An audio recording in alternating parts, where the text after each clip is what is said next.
నమస్తే, నేను మీ అంకిత. తెలంగాణ రాష్ట్ర సీఎం రేవంత్ రెడ్డి ఇందిరమ్మ కమిటీ వేస్తా అని చెప్పారు. అయితే ఇప్పుడు యూటర్న్ తీసుకుంటున్నట్లు తెలుస్తుంది. సో ఇది ఎందువలన జరుగుతుంది అన్న విషయాన్ని డిస్కస్ చేయడానికి నాతో పాటు senior journalist CS Rao sir here with us. ఆయన అడిగి మరిన్ని విషయాలు తెలుసుకుందాం. Hi sir. హలో సార్, ఇప్పుడు చూస్తే తెలంగాణలో రేవంత్ రెడ్డి గారు చెప్పారు ఇందిరమ్మ కమిటీ తీసుకొస్తామని. కానీ ఇప్పుడు ఇంకొక వైపు వినిపిస్తుంది ఏంటంటే ఆయన యూటర్న్ తీసుకుంటున్నారు. ఎందుకు అనేది అందరిలో క్వశ్చన్ మార్క్ ఉంది. సో దీనిపైన మీరేమంటారు? సో కొన్ని ఏంటంటే తెలంగాణ ముఖ్యమంత్రిగా రేవంత్ రెడ్డి బాధ్యతలు స్వీకరించిన తర్వాత ఏవైతే 6 హామీలు ఉన్నాయి, 6 గ్యారెంటీలు ఇవ్వడం జరిగింది. ఈ 6 గ్యారెంటీలు అమలు చేయాలి అని అంటే గనక వాటిని పకడ్బందీగా అమలు చేయడానికి, క్షేత్రస్థాయిలో అవినీతి లేకుండా తీసుకెళ్ళడానికి ఇందిరమ్మ కమిటీలు నేను ఏర్పాటు చేస్తాను అని చెప్పారు ఆయన. ఎలాగైతే వాలంటీర్ వ్యవస్థ ఆంధ్రప్రదేశ్లో జగన్మోహన్ రెడ్డి ప్రవేశపెట్టారో, పరిచయం చేశారో, అదే తరహాలో ఇందిరమ్మ కమిటీలను పెడతాను. కాకపోతే అక్కడేమో వైఎస్ఆర్ కాంగ్రెస్ పార్టీకి సంబంధించిన కార్యకర్తలని వాలంటీర్లుగా నియమించుకున్నాడు. ఇక్కడ ఇందిరమ్మ కమిటీలు అనే దాంట్లో గ్రామ స్థాయిలో పంచాయతీ వార్డు మెంబర్స్ని కానీ సర్పంచ్ని కానీ ఇన్వాల్వ్ చేసి దానికి కొత్త రూపంలో ఇందిరమ్మ కమిటీలు తీసుకొస్తాను అని చెప్పి ఆయన చెప్పడం జరిగింది. అంటే పంచాయతీరాజ్ వ్యవస్థకి దెబ్బ తగలకుండా, పంచాయతీరాజ్ వ్యవస్థకి సంబంధించినటువంటి లక్ష్యాలు దెబ్బతినకుండా ఇందిరమ్మ కమిటీలు ఏర్పాటు చేసి పరిపాలనా సౌలభ్యం కోసం ఒక సంస్కరణ తీసుకొస్తాను అని చెప్పి ఆయన ఎన్నికల సందర్భంగా చెప్పినటువంటి మాట. అయితే వాటిని ఇంప్లిమెంట్ చేద్దాము, ఎలా చేయాలి అనే దగ్గరకు వచ్చినప్పుడు 2 రకాల అనుభవాలు ఆయనకి హడ్డిల్స్గా కనిపిస్తున్నాయి. ఒకటి, చంద్రబాబు నాయుడు 2014 నుంచి 2019 వరకు ఆంధ్రప్రదేశ్లో ముఖ్యమంత్రిగా ఉన్నప్పుడు ఆయన జన్మభూమి కమిటీలు అని వేశారు. ఆ జన్మభూమి కమిటీల్లో పంచాయతీలకు కూడా బాధ్యతలు, కొన్ని పంచాయతీ సెక్రటరీకి కూడా కొన్ని బాధ్యతలు అప్పచెప్తూ తెలుగుదేశం పార్టీ క్యాడర్ని లింకప్ చేశారు. అయినప్పటికీ కూడా ఆ జన్మభూమి కమిటీల కారణంగా 2019 ఎన్నికల్లో తెలుగుదేశం పార్టీ అధికారాన్ని కోల్పోయింది అనేటువంటి అంశం అధ్యయనంలో తేలింది. కాబట్టి జన్మభూమి కమిటీల కారణంగా నష్టపోయాము. గ్రామ స్థాయిలో జన్మభూమి కమిటీలు ఉంటాయి. వాటి కారణంగా ఆ జన్మభూమి కమిటీల్లో ఎవరైతే ఉన్నారో తెలుగుదేశం పార్టీ కార్యకర్తలు, వాళ్ళు చేసేటువంటి చర్యల కారణంగా క్షేత్రస్థాయిలో ఓట్ బ్యాంకు వ్యతిరేకంగా మారింది తెలుగుదేశం పార్టీకి. అందుకే 2019 ఎన్నికల్లో ఓడిపోయింది ఆ పార్టీ అనేది బలంగా నమ్ముతూ ఉంటారు.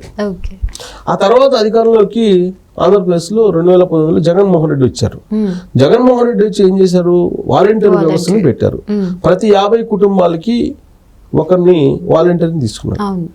తీసుకొని వాళ్ళకి గౌరవ వేతనం కింద 5,000 ఫిక్స్ చేసి వాలంటీర్ వ్యవస్థని పరిచయం చేశాడు. ఆ వాలంటీర్లు ఏంటి, ప్రతి వాళ్ళ ఇంటికి వెళ్ళి వాళ్ళకు ప్రతి నెల పింఛన్లు అందజేయడం వరకే పరిమితం అయ్యారు. వాళ్ళు అంతకు మించి వాళ్ళు చేయడానికి మార్గదర్శకాలు లేవు, అంతకు మించి చేయడానికి వెసులుబాటు కూడా లేదు. కానీ గ్రామ వార్డు సచివాలయాన్ని పెట్టాడు జగన్మోహన్ రెడ్డి పరిపాలనా సంస్కరణలో భాగంగా. ఆ గ్రామ వార్డు సచివాలయాలతోటి అనుసంధానం చేశాడు ఈ వాలంటీర్ వ్యవస్థని. దాంతో గ్రామ స్థాయిలో ఉండేటువంటి చిన్న చిన్న సమస్యలు ఏవైతే ఉన్నాయో, డెత్ సర్టిఫికేట్, బర్త్ సర్టిఫికేట్, తర్వాత ఈ రేషన్ కార్డు లాంటివి, ఇవన్నీ కూడా స్క్రూటినీ చేసే బాధ్యతను కూడా వాళ్ళకి అప్పచెప్పారు. దాంతో పంచాయతీరాజ్ వ్యవస్థ ఏదైతే ఉందో అది నిర్వీర్యం అయిపోయింది. అంటే పంచాయతీ సర్పంచులు చేయాల్సిన పని, పంచాయతీ వార్డు మెంబర్లు చేయాల్సిన పని, పంచాయతీ సెక్రటరీ చేయాల్సిన పని వాలంటీర్లే చేసేలాగా ఆ వాలంటీర్ వ్యవస్థని తీసుకొచ్చాడు జగన్మోహన్ రెడ్డి. దాంతో పంచాయతీరాజ్ వ్యవస్థ నిర్వీర్యం అయిపోయింది. ఫలితంగా 2024 ఎన్నికల్లో 11 మంది ఎమ్మెల్యేలకు పరిమితం అయ్యాడు జగన్మోహన్ రెడ్డి. ఇది ఒక చేదు అనుభవం వాలంటీర్ వ్యవస్థని పెట్టి జగన్మోహన్ రెడ్డికి. సో అటు చంద్రబాబు నాయుడు జన్మభూమి కమిటీలు, ఇటు జగన్మోహన్ రెడ్డి వాలంటీర్ వ్యవస్థ, ఈ రెండింటిని స్టడీ చేసిన తర్వాత రేవంత్ రెడ్డి అసలు ఇందిరమ్మ కమిటీలు అవసరమా తెలంగాణలో అనేటువంటి ఒక పునరాలోచన చేస్తున్నట్టు ఇప్పుడు కాంగ్రెస్ పార్టీ వర్గాల్లో వినిపిస్తున్నటువంటి మాట. కారణం ఏంటంటే ఇప్పటి వరకు రేవంత్ రెడ్డి అధికారంలోకి వచ్చిన తర్వాత ఆయన ఇచ్చినటువంటి హామీలు సంపూర్ణంగా నెరవేరలేదు. అవును. కేవలం ఒక ఉచిత బస్సు ప్రయాణం మాత్రమే అమలైనట్టు కనిపిస్తుంది తప్పితే మిగతా తులం బంగారం ఎటుపోయిందో తెలియదు. తర్వాత ప్రతి మహిళకి 2,500 రూపాయలు ఇస్తానని చెప్పి ఆయన అన్నాడు. అవును. తర్వాత విద్యార్థినులకు స్కూటీ ఏదో తీసిస్తాను ఎంతమంది ఉంటే అంతమందికి అని చెప్పి చెప్పారు. సో తర్వాత రైతు రుణం రైతు రుణాన్ని రద్దు చేస్తానన్నాడు. తర్వాత రైతులకి రైతు బంధు కంటిన్యూ చేస్తానన్నాడు. అది కంటిన్యూ పూర్తి స్థాయిలో చేయట్లేదు. ఇలాంటివన్నీ కూడా ఆయన ఇచ్చినటువంటి గ్యారెంటీలు ఏవైతే ఉన్నాయో ఆ గ్యారెంటీలు మేజర్ భాగం ఇప్పుడు అమలు చేయట్లేదు, అమలు కావట్లేదు అనేది బీఆర్ఎస్ పార్టీ, బీజేపీ రెండు ఆయన ప్రభుత్వాన్ని నిలదీస్తూ ఉన్నాయి. ఇలాంటి పరిస్థితుల్లో వీటిని ఇంప్లిమెంట్ చేయాలంటే కనుక దానికి ఒక సిస్టమ్ పెట్టాలి. ఆ సిస్టమ్ ప్రకారం ఇంప్లిమెంట్ చేయాలనేది ఆలోచన చేస్తున్నారు. రైతు బంధు అనేది ఎవరెవరికి ఇవ్వాలి, అన్లిమిటెడ్గా ఇవ్వాలా లేదంటే లిమిటెడ్గా 10 ఎకరాలు 15 ఎకరాలు 20 ఎకరాల్లో లిమిట్ పెట్టి రైతు బంధుని ఇంప్లిమెంట్ చేయాలా అనే దాని మీద ఒక నిర్ణయానికి రాలేకపోతున్నారు. అలాగే రైతు రుణమాఫీ అనేది ఎవరికి చేయాలి? కుటుంబాన్ని యూనిట్గా చేసుకొని చేయాలా లేదంటే కుటుంబంలో ఎంతమందికి రుణం తీసుకుంటే బ్యాంకుల నుంచి ఆ రుణం మొత్తం రద్దు చేయాలా లేదంటే ఒక కుటుంబాన్ని యూనిట్ గా తీసుకొని ఒక రైతుకి 2 లక్షలు చేయాలా లేదంటే 1,00,000 రూపాయలు చేయాలా, ఎలా చేయాలి అనే దాని మీద ఇంకా కసరత్తు జరుగుతుంది. ఆ తర్వాత ఈ మహిళలకి తులం బంగారం కానీ లేదంటే స్కూటీలు కానీ దానికి కూడా ఒక ప్రయారిటీ ఇవ్వాలిగా.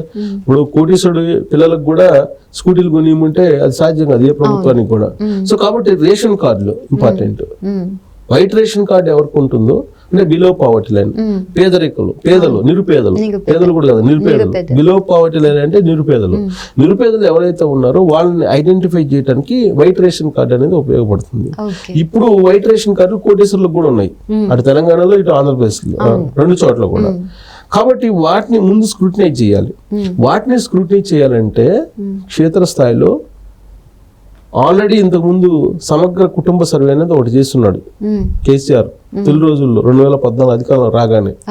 ఇప్పుడు కులానికి సంబంధించిన గణన కూడా చేపడుతున్నారు, కుల గణన చేపడుతున్నారు. సో ఇవన్నీ చేయాలంటే కనుక క్షేత్రస్థాయిలో కుటుంబాల గురించి తెలిసినటువంటి వాళ్ళు, అక్కడ పౌరుల గురించి తెలిసినటువంటి వాళ్ళు కావాలి. అంటే అక్కడ ఒక గ్రామాన్ని తీసుకుంటే ఆ గ్రామంలో సర్పంచ్ ఉంటాడు, ఆ గ్రామంలో గ్రామ సెక్రటరీ ఉంటాడు, ఆ గ్రామంలో వార్డు మెంబర్స్ ఉంటారు. వాళ్ళకి ఖచ్చితంగా ఇన్ఫర్మేషన్ తెలిసి ఉంటుంది. వాళ్ళు ప్రత్యక్ష ఎన్నికల్లో పాల్గొని గెలిచినటువంటి వాళ్ళు. వాళ్ళని కాదని చెప్పి ఇందిరమ్మ కమిటీలు ఏర్పాటు చేసి జగన్మోహన్ రెడ్డి లాగా వాలంటీర్ వ్యవస్థను తీసుకొస్తే అప్పుడు ఎలా ఉంటుంది అనేది కనుక ఆలోచించినప్పుడు లాభం కంటే నష్టం ఎక్కువ ఉంటుంది అనే ఒక అభిప్రాయానికి రేవంత్ రెడ్డి వచ్చినట్టు తెలుస్తుంది. అందుకే పంచాయతీరాజ్ వ్యవస్థని కూడా భాగస్వామ్యం చేసి వాలంటీర్ వ్యవస్థని ఇందిరమ్మ కమిటీల రూపంలో తీసుకురావాలి అనేటువంటి ఒక కొత్త ఆలోచన చేస్తున్నారు. ఇప్పుడు అవి రాకపోతే కనుక ఈ పథకాలు ఏవైతే ఉన్నాయో 6 గ్యారెంటీలు వాటిని అమలు చేయడం అనేది కొంచెం టఫ్ గా ఉండేటువంటి అవకాశం ఉంది. సో కాబట్టి ఇందిరమ్మ కమిటీల విషయంలో రేవంత్ రెడ్డి 1 అడుగు ముందుకి 4 అడుగులు వెనక్కి వేస్తున్నటువంటి సిచ్యువేషన్ కనిపిస్తూ ఉంది. సో మరి ఆయన యూటర్న్ తీసుకుంటాడా ఈ విషయంలో లేదా స్ట్రైట్ లైన్ వెళ్తాడా అనేది చూడాలి. యూటర్నా స్ట్రైట్ లైన్ అనేది మనం చూడాలి. కొన్ని రోజులు బట్టి అవకాశం దాని మీద క్లారిటీ రావడానికి. Thank you sir. Thank you.